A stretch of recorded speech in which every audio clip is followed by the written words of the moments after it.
नमस्कार, 20 मिनट 20 खबर में आपका बहुत बहुत स्वागत है। आपके साथ मैं हूं स्वप्निल। अगले 20 मिनट में आपको राजस्थान की 20 अहम खबरों से रूबरू कराएंगे। तो शुरू करते हैं 20 मिनट में 20 खबरों का सिलसिला। घर आंगन में जुटी भीड़ और तफ्तीश में जुटी पुलिस। तस्वीरें अलवर के गांव गुजरावाली की है, जहां सोमवार रात 3 बदमाशों ने एक घर में घुसकर बंदूक की नोक पर महिला को बंधक बनाकर लूट की वारदात को अंजाम दिया।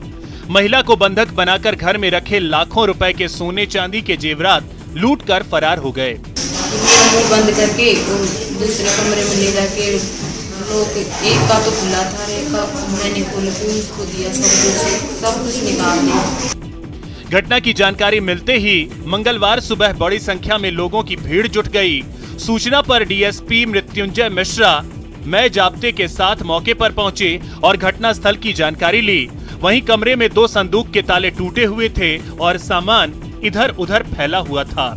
पुलिस ने घटनास्थल का मौका मुआयना कर मामला दर्ज कर जांच शुरू कर दी है। पुलिस उपाधीक्षक मृत्युंजय मिश्रा ने बताया कि जल्द ही मामले का खुलासा कर दिया जाएगा। हमने यहाँ से जो भी एविडेंसेस थे वो कलेक्ट किए हैं और मुकदमा दर्ज करके महिला का मेडिकल करवाया जाएगा और बाद अनुसंधान चीज़ें क्लियर हो पाएगी।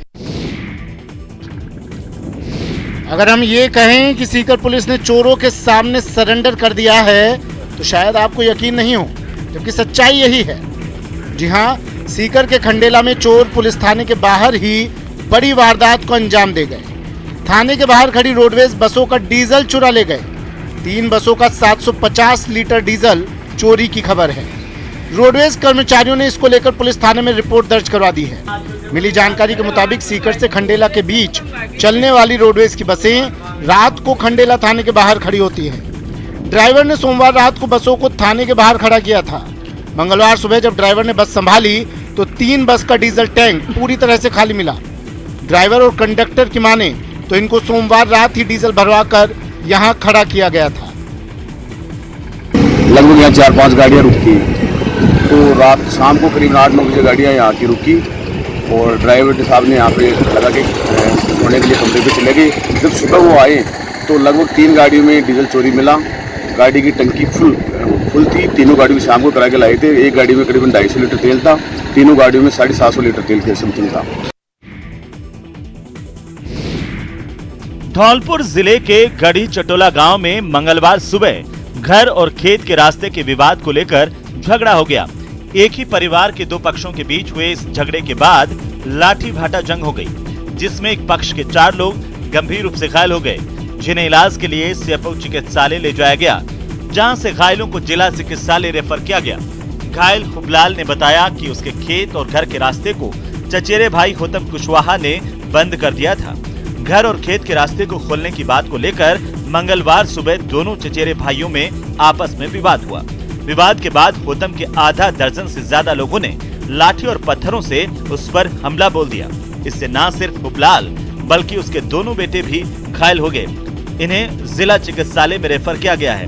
मामले को लेकर सेपऊ थाना प्रभारी परमजीत पटेल ने बताया कि मारपीट की सूचना मिलने पर गांव में पुलिस बल रवाना किया गया, लेकिन उससे पहले ही घायल अस्पताल पहुंच गए। उन्होंने बताया कि इस मामले में शिकायत मिलने के बाद आरोपियों के खिलाफ कार्रवाई की जाएगी। अलवर एक बार फिर से शर्मसार हुआ है। यहाँ के टहला थाना इलाके में 9 साल की एक लड़की के साथ दुष्कर्म का मामला सामने आया है। बच्ची के पिता के दोस्त के भाई पर दुष्कर्म की वारदात को अंजाम देने के आरोप लगे हैं। जानकारी के अनुसार अलवर के टहला थाना इलाके में एक गांव में रहने वाली 9 साल की लड़की सब्जी लेने के लिए शाम 7 बजे के आसपास घर से निकली थी। रास्ते में से रामपुरा गांव का रहने वाला एक युवक मिला। वो लड़की को पहले से जानता था। आरोपी इसे पहला फुसलाकर अपने साथ ले गया और वारदात को अंजाम दिया। परिजनों ने मामले की लिखित शिकायत पुलिस को दी। पुलिस ने पोस्को समेत SC/ST एक्ट की धाराओं में मामला दर्ज कर जांच पड़ताल शुरू कर दी है। पीड़िता को इलाज के लिए टहला के अस्पताल में भर्ती करवाया गया, जहां पर हालत खराब होने पर इसे राजगढ़ रेफर किया गया। आरोपी इस घटना के बाद से ही फरार है।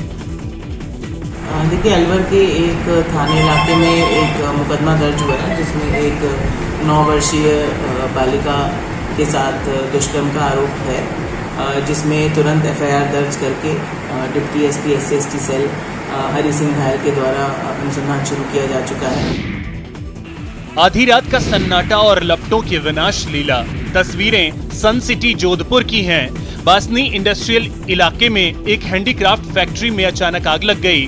फैक्ट्री में लकड़ी से बने सामान और केमिकल होने के चलते देखते ही देखते आग ने विकराल रूप धारण कर लिया। आग लगने से क्षेत्र में सनसनी फैल गई। सूचना के बाद मौके पर शास्त्री नगर से पहुंची 4 दमकल की गाड़ियों ने लपलपाती लपटों पर काबू पाने का प्रयास शुरू किया, लेकिन लपटों पर काबू पाना इतना आसान नहीं था। आग तेजी से फैलती जा रही थी, जिससे लाखों का माल खाक हो गया। फायर फाइटर्स की कोशिश काम आई। कड़ी मशक्कत के बाद आग पर काबू पा लिया गया। बताया जा रहा है कि फैक्ट्री में लगे मोबाइल टावर में अचानक आग लगी, जिसकी चिंगारी फैक्ट्री में गिरी। इसी से पूरी फैक्ट्री में आग लग गई। यह फैक्ट्री निगम के पूर्व महापौर देवेंद्र सालेचा की बताई जा रही है। फिलहाल आग पर काबू पा लिया गया है। एक तरफ आसमान से बरसती आग तो दूसरी तरफ तपती धरती। इस भीषण गर्मी और भयावह जल संकट ने आम आदमी का जीना मुहाल कर दिया है। जी हां, भीषण गर्मी में पीने के पानी का संकट लोगों के लिए दोहरी मुसीबत बन रहा है। अजमेर के बड़ी नागफणी इलाके के लोगों का सब्र आखिरकार जवाब दे गया। मंगलवार को बड़ी तादाद में पानी की समस्या झेल रहे लोगों ने कलेक्ट्रेट पर प्रदर्शन किया और कलेक्टर को ज्ञापन सौंप पानी की समस्या हल करने की मांग की। लोगों का आरोप है कि पिछले 1 महीने से ज्यादा का वक्त बीत गया। जिम्मेदारों ने उनकी मुश्किल हल नहीं की। जलदाय विभाग ने उनके इलाके में पेयजल की आपूर्ति व्यवस्थित नहीं की, वो भी तब जब कई बार उन लोगों ने विभाग तक अपनी गुहार पहुंचाई थी। लोगों का कहना है कि शिकायत के बाद भी उनकी समस्या का कोई समाधान नहीं हुआ, जिससे उनको काफी दिक्कतों का सामना करना पड़ रहा है। विभाग की लापरवाही का खामियाजा टैंकर मंगवाकर भुगतना पड़ रहा है, जो मनमाना पैसा वसूल रहे हैं। काबरा महादेव कॉलोनी काबरा भवन के पीछे से हम बहुत ज्यादा परेशान हो गए। हम फिल्टर पे जा के भी परेशान हो गए। फिल्टर वालों से हाथ जोड़ के बोल रहे हमने कि हमारे पानी नहीं आ रहा, हमारे पानी की सुविधा करो, पर वहाँ पे भी सुनाई नहीं होती है। ये विचार मंथन उस जल के लिए जो जीवन का आधार है। जी हाँ, गर्मी में पानी अमृत समान माना जाता है, लेकिन कई लोगों को जीवन की बुनियादी जरूरत भी पूरी नहीं होती। तस्वीरें राजधानी जयपुर की हैं। यहाँ के विद्याधर नगर डिवीजन में पानी की सप्लाई को लेकर नाराज महिलाओं ने PhD ऑफिस में जमकर हंगामा किया। महिलाओं ने कहा कि उनके इलाके में पिछले 15 दिनों से सही तरीके से पानी की सप्लाई नहीं हो रही। मामले को लेकर कई बार शिकायत करने के बावजूद जिम्मेदार अधिकारी मामले में कोई एक्शन नहीं ले रहे हैं। महिलाओं ने स्पष्ट चेतावनी दी है कि अगर उनके इलाके में जलापूर्ति की समस्या को दूर नहीं किया गया तो फिर सभी महिलाएं अधिशासी अभियंता के कार्यालय के सामने ही धरने पर बैठ जाएंगी। चिलचिलाती धूप में प्रदर्शन, नारेबाजी और पुलिस और प्रदर्शनकारियों में धक्का मुक्की। तस्वीरें श्रीगंगानगर की हैं, जहां सेना भर्ती कराने की मांग को लेकर बेरोजगार युवाओं ने श्रीगंगानगर के सांसद निहाल चंद मेघवाल के राय सिंह नगर आवास पर प्रदर्शन किया। प्रदर्शन के दौरान सांसद निहाल चंद के आवास की सुरक्षा में लगाए गए बैरिकेडिंग को बेरोजगार युवाओं ने तोड़ दिया। वहां सुरक्षा में तैनात पुलिस जवानों से प्रदर्शनकारियों की धक्का मुक्की भी देखने को मिली। निहाल चंद मेघवाल के आवास पर प्रदर्शन कर रहे बेरोजगार युवकों का कहना है कि पिछले 2 साल से प्रदेश में सेना की भर्ती नहीं की जा रही है और पिछले काफी समय से श्रीगंगानगर सहित प्रदेश भर में जिला कलेक्ट्रेट कार्यालय के मार्फत गृह मंत्री और राष्ट्रपति के नाम ज्ञापन भी सौंपा गया, लेकिन कोई ठोस आश्वासन नहीं मिला। बेरोजगार युवकों का कहना है कि पिछले 2 साल में प्रदेश के हजारों युवा ओवर एज हो चुके हैं। ऐसे में उनकी मांग है कि जल्द से जल्द सेना की भर्ती की जाए और ओवर एज हुए अभ्यर्थियों को आगामी सेना भर्ती में उम्र छूट दी जाए। 12 जिले में चने की समर्थन मूल्य के खरीद केंद्रों के समय पर चालू न होने से किसानों को कम दामों पर अपनी कृषि उपज बेचने को मजबूर होना पड़ रहा है।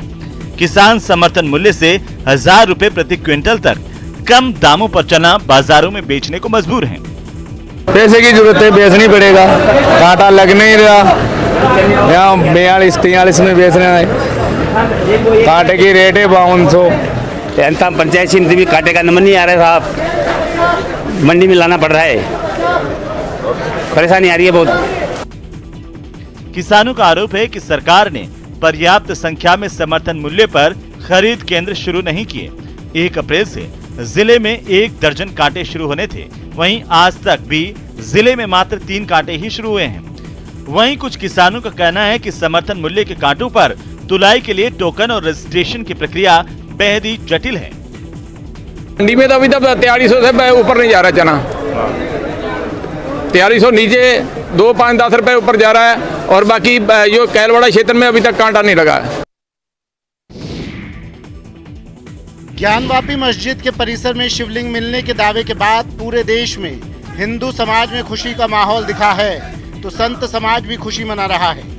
देश में कई जगह सोमवार को देसी घी के दीपक जलाकर दीपावली मनाई गई, मिठाइयां बांटी गई। राजसमंद जिले के नाथद्वारा कस्बे के युवाओं ने भी सोमवार रात को अपनी खुशी का इजहार किया। विश्व हिंदू परिषद, बजरंग दल, वंदे मातरम ग्रुप और युवा मोर्चा के कार्यकर्ताओं ने नाथद्वारा बस स्टैंड क्षेत्र में आतिशबाजी की और जमकर नारेबाजी की। इस अवसर पर कार्यकर्ताओं ने मिठाइयां बांटकर भी अपनी खुशी का इजहार किया।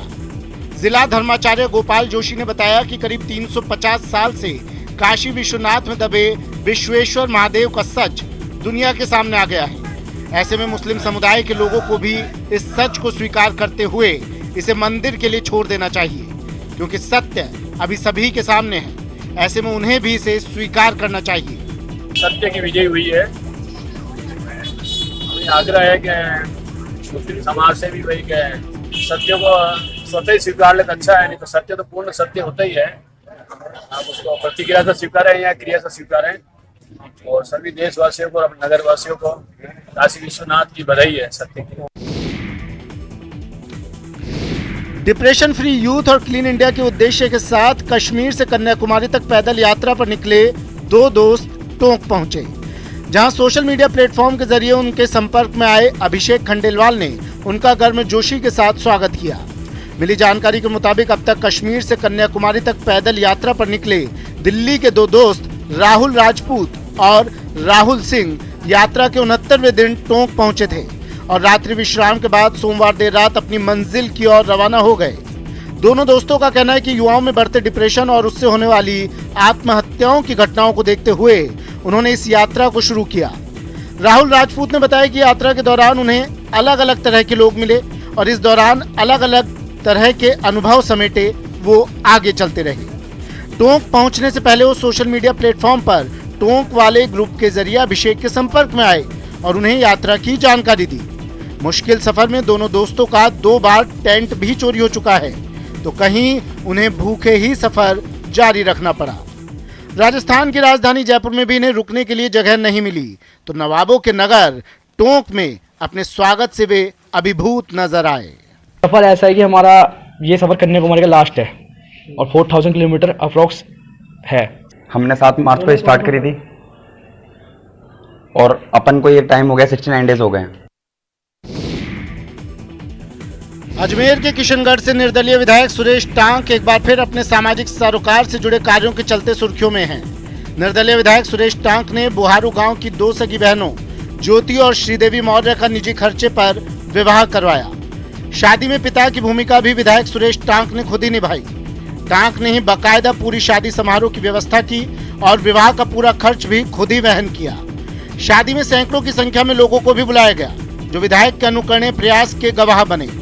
विवाहित जोड़ों ने कहा कि हम इस विवाह को लेकर भविष्य में सोच भी नहीं सकते थे, लेकिन विधायक ने पिता बनकर हमारे लिए ये सब किया। विवाह के बाद दोनों बेटियों को आशीर्वाद देते हुए टांक ने भविष्य में भी हर संभव मदद देने का भरोसा दिया।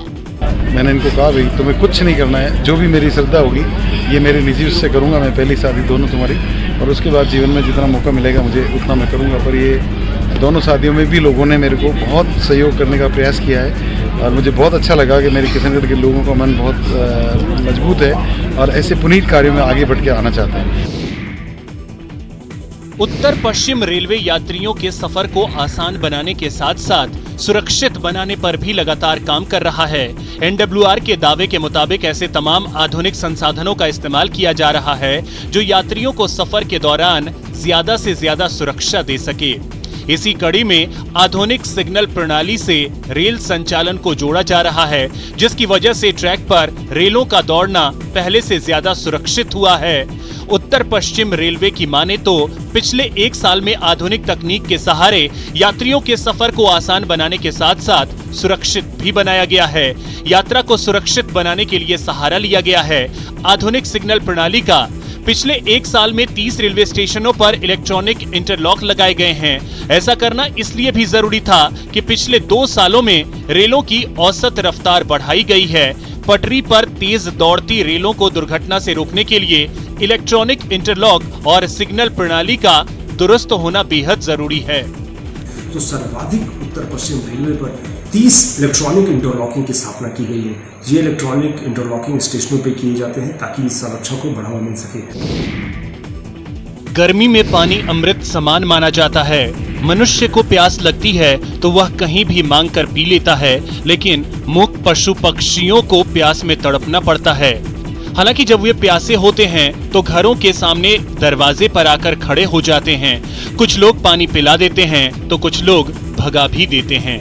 ऐसे में इस भीषण गर्मी में पशु पक्षियों की प्यास बुझाने के लिए लोगों को प्रयास करना चाहिए। वैसी ही कोशिश जो सिरोही के भामाशाहों ने की है। जी हां, सिरोही में भीषण गर्मी को देखते हुए बेजुबानों के लिए कई भामाशाह आगे आए हैं। वे जंगली इलाकों में टैंकर से पानी की व्यवस्था कर रहे हैं ताकि वन्य जीवों को पानी की किल्लत का सामना नहीं करना पड़े। पालड़ी एम गांव से 14 किलोमीटर दूर जंगलों में डेरी मामा बाबसी मंदिर के पास बड़े नाडे में हजारों की संख्या में रोजाना पशु पक्षी और जंगली जीवों का आवागमन रहता है। बारिश के मौसम में पानी भर जाता है जो महीनों चलता है, लेकिन इस भीषण गर्मी में वहां पानी सूख जाता है, जिससे जंगली जानवर पानी की तलाश में जंगल से बाहर आने को मजबूर हो जाते हैं।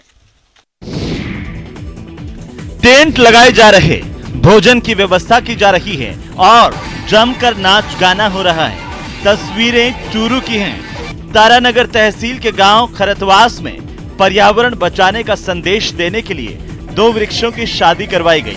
ये शादी कोई औपचारिकता मात्र नहीं थी, बल्कि शादी की तैयारी 14 मई से ही शुरू हो गई। बाकायदा टेंट लगाए गए, महिलाओं ने मंगल गीत गाए और वैदिक रीति रिवाज के बीच 16 मई को खेजड़ी और पीपल की धूमधाम से शादी करवाई गई। अब पीपल और खेजड़ी एक दूसरे के हो गए। इसमें बाराती गांव के ही लोग बने। वहीं हिंदू परंपरा के मुताबिक मंगल गीतों के बीच पुरोहित ने मंत्रोच्चार कर फेरे कराए। शादी के मौके पर महिलाओं और गांव के युवाओं ने गीतों पर धमाल मचाया और पूरे गांव के अलावा रिश्तेदारी के सैकड़ों लोग भोज में भी शामिल हुए। पीपल की शादी कर रहे हैं। इस पीपल के अंदर बहुत बड़े गुण है और एक ये देवता का रूप माना गया है, और ये पीपल लगाने के बाद में इनके घर में कोई महामारी का प्रकोप नहीं हुआ। यदि किसी व्यक्ति से कोई पाप हो जाए तो उसके प्रायश्चित के लिए तमाम तरह के उपाय करता है, लेकिन उसके बाद भी उसे पाप से मुक्ति का प्रमाण पत्र नहीं मिलता। लेकिन प्रतापगढ़ जिले के गौतमेश्वर में सैकड़ों सालों से व्यक्ति को पाप मुक्त होने का प्रमाण पत्र दिया जा रहा है। हालांकि बदलते समय के साथ अब ये मात्र औपचारिकता रह गया है, लेकिन कभी इस प्रमाण पत्र का समाज में एक अलग ही स्थान था। रियासत काल में यहाँ से मिलने वाले प्रमाण पत्र की इतनी मान्यता थी कि समाज से बहिष्कृत व्यक्ति को भी समाज की मुख्य धारा में शामिल कर लिया जाता था। गौतमेश्वर महादेव मंदिर विश्व भर में इसीलिए भी प्रसिद्ध है क्योंकि ये विश्व का एकमात्र ऐसा मंदिर है जहाँ खंडित शिवलिंग की पूजा की जाती है। हिंदू धर्म शास्त्रों में खंडित देव प्रतिमाओं, खंडित शिवलिंगों और तस्वीरों के पूजन को शुभ नहीं माना जाता। गौतमेश्वर महादेव मंदिर में एक मंदाकिनी गंगा कुंड है जहाँ पर पाप मुक्ति प्रमाण पत्र दिया जाता है, जिसके 11 रुपए शुल्क है। चिरंजीवी योजना का फायदा मरीजों को बेहतर तरीके से मिले, इसके लिए सीएम अशोक गहलोत के गृह जिले जोधपुर के मथुरा दास माथुर अस्पताल ने नई शुरुआत की है। और ये शुरुआत है मरीज सहायकों के तौर पर। ऐसे 100 मरीज सहायकों को अकुशल कैटेगरी के तहत अस्पताल में काम पर रखा गया है, जिन्हें सीधे तौर पर मरीजों की तीमारदारी का जिम्मा दिया गया है। मरीज को जो भर्ती मरीज हैं उनको बेड पे ही दवाइयाँ मिल जाए ताकि उनको इधर उधर भटकना नहीं पड़े, उनके इलाज में किसी प्रकार की देरी ना हो। इसके लिए हमने पूरा प्रयास किया है और प्लेसमेंट एजेंसी के माध्यम से हमने करीब 100+ दवा सहायक लिए हैं जो मरीज के लिए दवाई डीडीसी से लाएंगे, कोऑपरेटिव से लाएंगे और मरीज को बेड पे ही उपलब्ध कराएंगे। ऐसे में यह सुविधा मिलने से उनको भी राहत मिली है, तो जो लोग सेवा से जुड़े हैं वह भी मरीजों की मदद कर अच्छा महसूस कर रहे हैं। फिलहाल इतना ही, मुझे दें इजाजत, नमस्कार।